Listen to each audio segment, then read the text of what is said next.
వచ్చే వారం నుంచి రాష్ట్ర వ్యాప్తంగా నియోజకవర్గానికి 3,500 ఇందిరమ్మ ఇండ్లు ఇచ్చే కార్యక్రమాన్ని ప్రారంభిస్తామని తెలంగాణ రెవెన్యూ గృహ నిర్మాణం సమాచార శాఖల మంత్రి పొంగులేటి శ్రీనివాసరెడ్డి ప్రకటించారు. శుక్రవారం నాడు పాలేరు నియోజకవర్గంలోని కూసుమంచి ఎమ్మెల్యే క్యాంపు కార్యాలయంలో మంత్రి మాట్లాడుతూ పేదవారి ప్రభుత్వం కావాలని ఇందిరమ్మ రాజ్యం తెచ్చుకుని ఈ రోజుతో 60 నెలలు అయ్యిందని, గత ప్రభుత్వ నిర్వాకం వల్ల రాష్ట్ర ఆర్థిక పరిస్థితి అస్తవ్యస్తంగా తయారైందని, అయినా కూడా తెలంగాణ ప్రజానీకానికి ఎన్నికలలో ఇచ్చిన హామీలను ఒక్కొక్కటి అమలు చేసుకుంటూ ముందుకెళ్తున్నామన్నారు. అర్హులైన వారికి అందరికీ రేషన్ కార్డులు ఇస్తామని, రాష్ట్ర ఆర్థిక పరిస్థితులు బాగులేని కారణంగా తులం బంగారం లేటవుతుంది.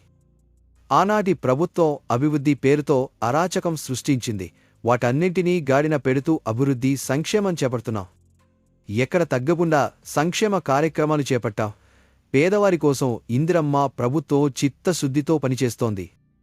ఇచ్చిన ప్రతి మాటను, హామీని ఆలస్యమైనా నిలబెట్టుకుంటామని మంత్రి పొంగులేటి తెలిపారు.